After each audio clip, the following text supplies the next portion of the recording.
the ultimate choice, a husband torn between love and loyalty. It was just another evening like any other. I was sprawled on the couch, eyes glued to my phone, catching up on the latest episode of some show. Rachel was in the kitchen, humming as she prepared dinner. Nothing seemed out of the ordinary.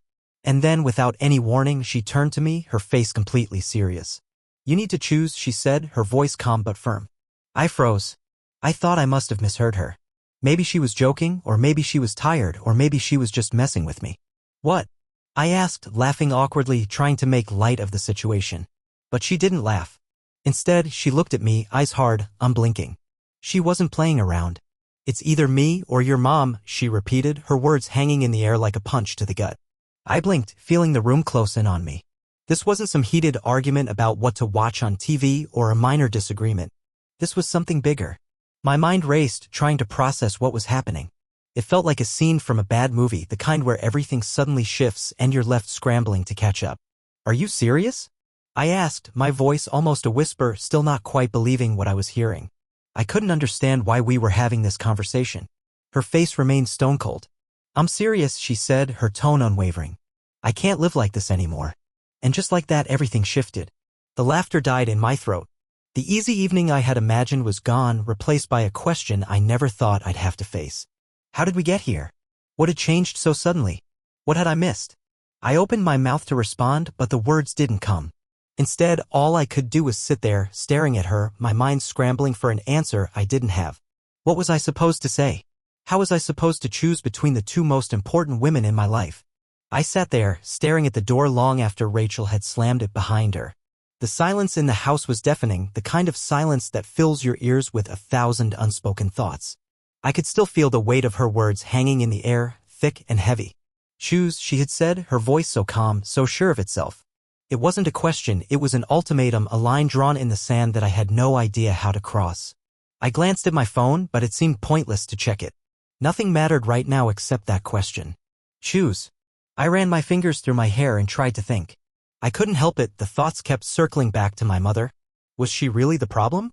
I had always thought she was just a caring, over-involved mom, but Rachel, she had been saying for years that my mom was too much.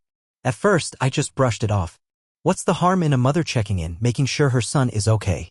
It seemed harmless. The visits weren't frequent, just every couple of weeks. She'd drop off a homemade meal, or maybe check in with a quick phone call. It never felt like a big deal to me. But now, with Rachel's ultimatum burning in my mind, I couldn't shake the feeling that I had been blind to something. Something deeper. I picked up my phone and scrolled through the messages from Rachel that I hadn't read yet. The anger, the frustration, it was all there, but buried beneath it was something else, something that felt like a ticking time bomb, slowly building in her. I thought about how she would complain about my mom. She's always around. She's too involved. She doesn't respect boundaries. In my mind, these were just complaints, minor annoyances that most people have with their in-laws. But Rachel had never made it clear that this was this serious. My phone buzzed again and I saw a text from her. "I need you to understand. She's ruining us." I hadn't really paid attention to these messages before, always assuming they were just her venting after a long day. But now, reading the words again, I felt a twist in my gut. Ruining us? Was that how she felt? Was my mom really tearing us apart, or had I been too naive to see the tension building beneath the surface? I walked into the kitchen and grabbed the empty glass Rachel had left on the counter. The faint smell of her perfume still lingered in the air, and the thought of her leaving the house like that, packing a bag and walking out without even looking back, hit me like a wave. How could we go from that to this in a single conversation? I sat down at the kitchen table, feeling a cold sweat on my palms. Was my mom overstepping? I didn't want to believe it, but the more I thought about it, the more I realized I might have been blind to how my mom's actions were affecting Rachel. Maybe it wasn't just the occasional phone call or unannounced visit. Maybe Rachel needed more space, more independence in our marriage. Maybe I had let it all slide because I had never really seen it as a problem. I ran my hand over my face, trying to make sense of everything. What's the line? I didn't want to choose. I didn't want to pick sides. But now it felt like the choice had already been made for me. If I didn't take a stand, if I didn't show Rachel that I could put her first, what would happen? Would I lose her forever? A part of me wanted to call my mom, to ask if she could just back off a little, but I didn't even know what to say anymore. I didn't know where the line was anymore, and I didn't know if I even had the right to draw it. I grabbed my jacket and stood up. The night had settled in, and the house felt too quiet, too empty. I stepped outside, needing to clear my head, but every step I took felt like it was leading me further away from a solution. Everything was unraveling, and I wasn't sure how to fix it. But one thing was clear: I had to make a choice. And the truth was, I had no idea what that choice would cost me. The door slammed behind Rachel, and I was left standing in the middle of the living room, numb. The silence that followed felt like a heavy weight pressing down on my chest. I stood there for what seemed like hours, my mind spinning, trying to piece together everything that had just happened. How had we gone from planning our weekend together to this? How could I have been so blind? I grabbed my phone, hoping to find some sense of clarity, but the screen just stared back at me, cold and indifferent. I tried calling her once, twice, but each attempt ended in voicemail. She wasn't answering. I knew I had to do something, but I didn't even know where to start. Then my phone buzzed. It was a message from my sister, Anna. "You need to see this." I frowned, curiosity peaking. Anna and I weren't exactly in constant contact, so her message felt urgent, like something important was unfolding. I tapped on the link she sent and opened a thread of screenshots. My stomach dropped. Mom, that I was too weak to stand up for her. It was like a punch in the gut, each message more hurtful than the last. But the worst part? She had said she couldn't live like this anymore, that I had chosen my mother over her, and I had never even known she felt this way. I sat down heavily on the couch, the weight of her words crashing over me. The woman I had shared my life with, the one I thought I understood, had been keeping all of this inside, building resentment behind my back. My chest tightened as I scrolled through the messages, each one more devastating than the last. She thinks I'm weak. She thinks I'm not enough. My mind raced, struggling to process the betrayal. How could she say these things to her friends and not to me? Why hadn't she told me how much it bothered her? Why had she let it fester, only to explode in such an unexpected, brutal way? I tried to reach out again, but my phone felt like a lifeline to a world that no longer made sense. The more I thought about it, the more the reality of what had happened hit me. Rachel didn't just have an issue with my mother. She had an issue with me. She had been so focused on pushing me to choose, to pick sides, that she'd forgotten to be honest with me. All of those little things I had brushed off. The complaints, the offhand remarks, the passive-aggressive comments about my mom. They had all been building, and I hadn't seen it. I stood up and paced the room, feeling suffocated by the weight of it all. What had I missed? Rachel had been making it clear, in her own way, that she felt overshadowed, left behind by my relationship with my mother. But I had never seen it as more than just occasional irritation. I had assumed it was something small, something we'd work through. But now, after everything that had happened, I realized just how wrong I had been. My mind shifted to my mom. She had no idea what was going on. She had always been there for me, always supportive, never asking for anything in return. She had never been malicious, never tried to take control of my marriage. But in Rachel's eyes, she was the villain, the ever-present third wheel. Did my mom even know that Rachel saw her that way? The thought made my stomach turn. I couldn't even bring myself to call my mom and tell her about what was happening. She didn't deserve to be dragged into this mess, didn't deserve to have her role in my life twisted into something ugly. But at the same time, I knew I couldn't ignore it anymore. I couldn't keep pretending that everything was okay. I ran my hands through my hair, frustration building. This wasn't just about my mother or Rachel. It was about us. What had happened to the trust we used to have? Where had it gone? Every word I read from Rachel cut deeper than the last, until all I could feel was a growing distance between us, a chasm too wide to cross. It was becoming clear to me now. Rachel wasn't just upset with my mom. She was upset with me, and that hurt more than anything else. I wasn't just being asked to choose between two women. I was being asked to choose between the woman I loved and the version of myself I had always believed in. I needed answers, but I wasn't sure I even wanted to hear them. Every second I spent thinking about it, the more I realized that the trust we had was crumbling piece by piece, and I couldn't fix it alone. Not if Rachel wasn't willing to fight for it too. But the more I looked at those messages, the more I saw this wasn't about boundaries. It wasn't about my mom. It was about something deeper, something I couldn't yet understand. The weight of the situation was sinking in more with every passing minute. I couldn't shake the feeling that there was something I was still missing, something important, After the bombshell of Rachel's messages, everything felt like it was unraveling faster than I could keep up. But then, something else caught my eye. A transaction on our joint savings account. A $10,000 withdrawal, made just days before Rachel had given me that ultimatum. My heart sank as I stared at the screen. Why hadn't I noticed this sooner? I tried to reason with myself. Maybe it was for something important. Maybe she needed to make a big purchase or pay for something. But the timing, it didn't sit right. That money was supposed to be for our future, our plans, our goals. We had been saving for months, slowly building something together, and now I was watching it slip through my fingers, and I had no idea why. I grabbed my phone and dialed Rachel's number. She answered on the second ring, and I could hear the coolness in her voice. "What's going on with this?" I asked, trying to keep my tone steady. "Why did you take $10,000 from our savings?"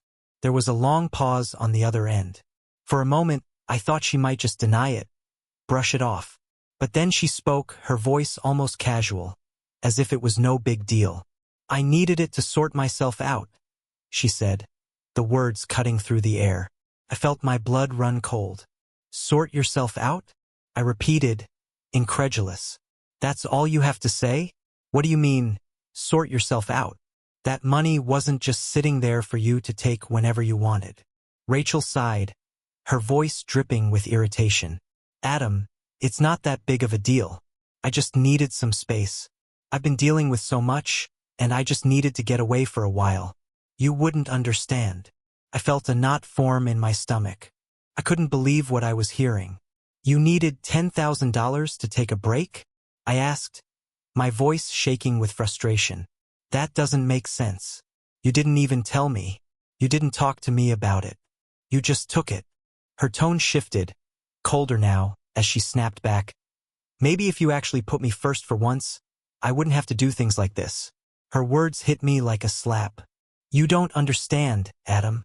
You've been so focused on your mom, on her needs, that I've been left here, drowning. This is all your fault. You and your mother have made me feel invisible in this marriage." I could feel the tension rising, my pulse racing. She wasn't just defending her actions. She was turning the entire situation on me. "This is my fault?" I asked, voice barely above a whisper, struggling to hold onto my composure.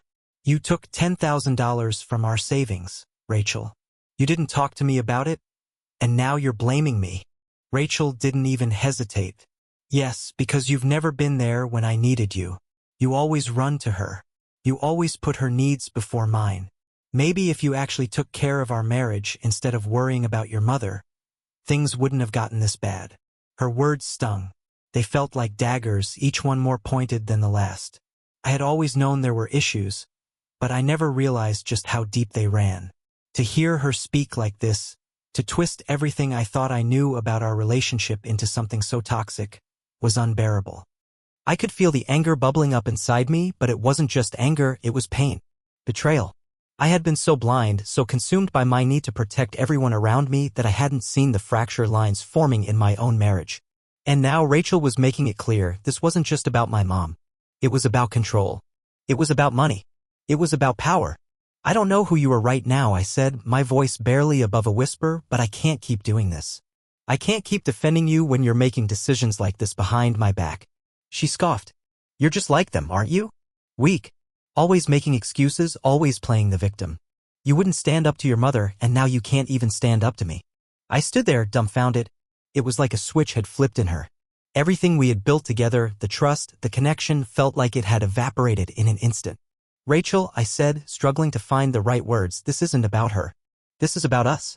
It's about trust. And you've broken the trust, not just with the money, but with everything else. You lied to me. You manipulated me." Her silence on the other end spoke volumes, and in that silence I realized something. There was no going back. The person I had married wasn't the person standing on the other side of this conversation. The woman I loved had vanished, replaced by someone I didn't even recognize. "I can't do this anymore," I said, the words coming out stronger than I felt. "I can't be with someone who doesn't trust me, who sees me as nothing more than a pawn in a game they're playing." There was a long pause, and when she finally spoke, her voice was cold. "Then we're done, Adam. I've had enough." With that, the call ended. I stood there, staring at my phone in disbelief.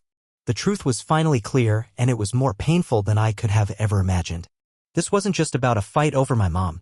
This was about a marriage falling apart, and no amount of love or effort was going to fix it now. I had been blind to the manipulation, to the lies, but now I saw everything in sharp focus. And the worst part? I didn't know who I was anymore. Who had I married? Who was I now? One thing was certain, though, this was the beginning of the end. I wasn't sure what I expected when I walked into Rachel's sister's house, but it definitely wasn't the calm, cold reception I got. She was sitting there, arms crossed, her face unreadable. She didn't even stand up when I entered. It was like she'd already made up her mind about everything, and I was just a formality. The silence between us was suffocating, each second ticking by like an eternity. I felt the weight of everything that had led to this moment, everything that had fallen apart between us, hanging in the air. I wanted answers. I needed to know why.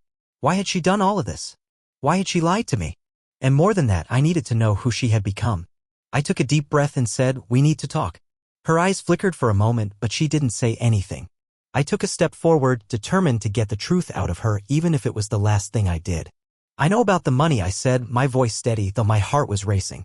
"I know you've been talking to my mom about her will. I know everything." Rachel didn't flinch. She didn't even look surprised. Instead, she leaned back in her chair, the smugness in her expression more painful than anything I had expected. "You don't get it, Adam," she said, her voice almost bored. "It was never about your mother. It was about control. It was about making sure I wasn't left behind, that I wasn't stuck living some pathetic life because you couldn't grow a spine and stand up to her. I was trying to secure our future." My chest tightened as I listened to her words, the casualness of her tone making my blood boil. "You're telling me this was about money all along?" I asked, feeling a surge of disbelief. "All those fights, all the accusations about my mom, it was never about her at all, was it?" She finally looked me in the eye, her expression hard. "No, it wasn't.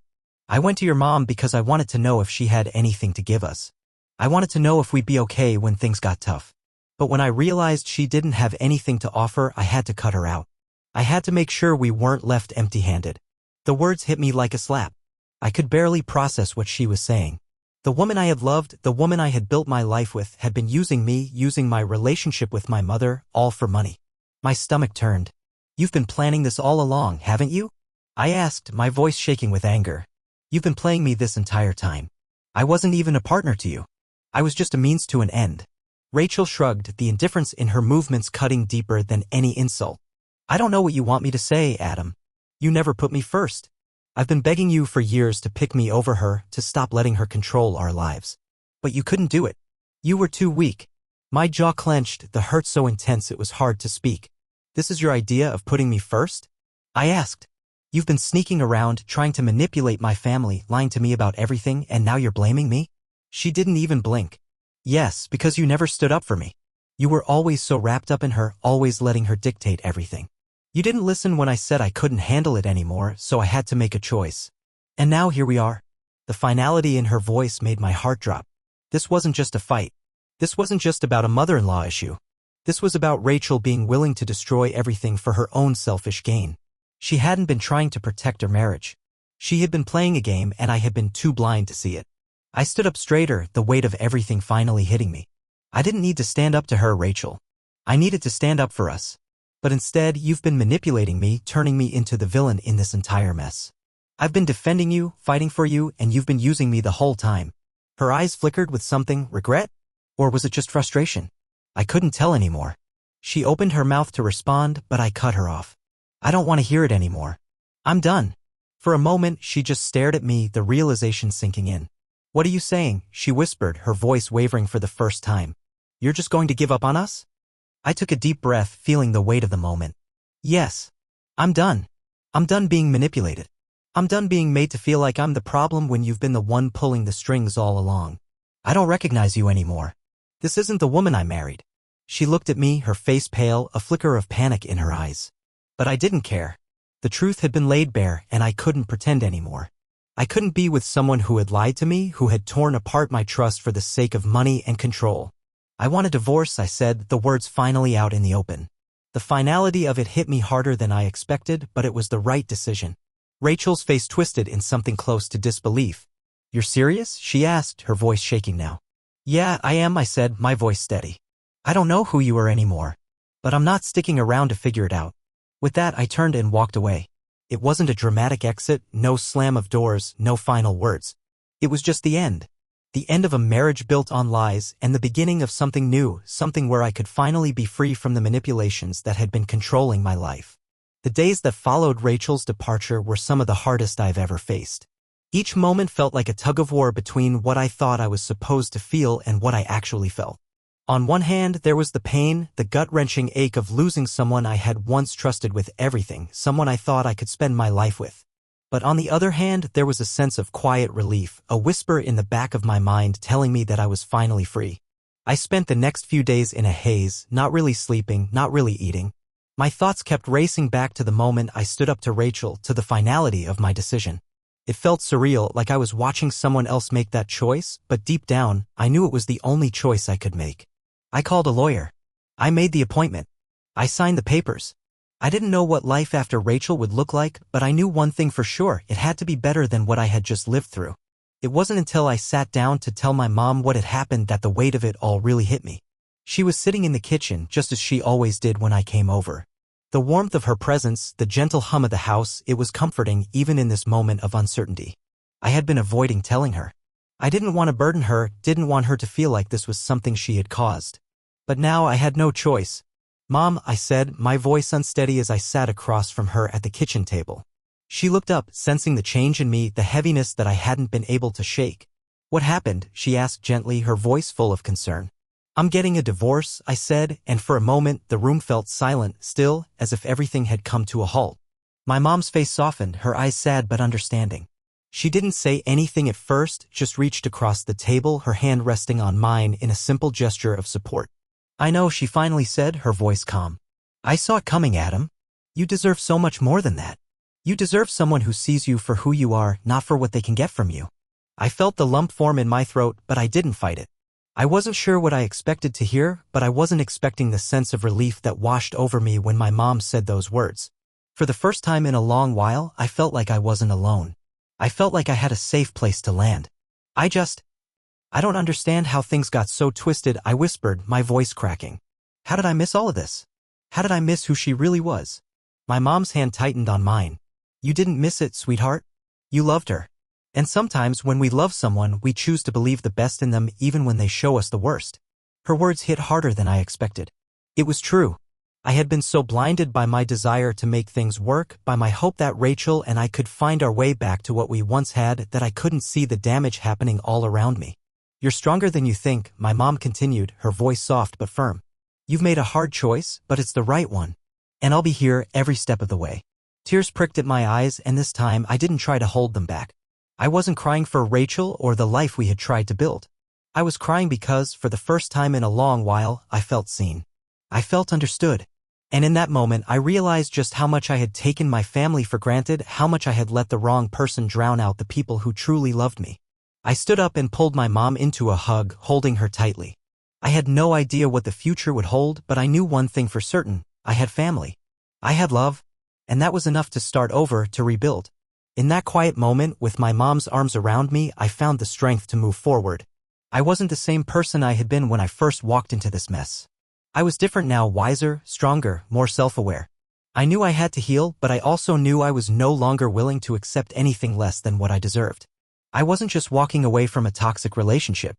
I was walking toward a future where I could stand tall, where I could finally choose myself.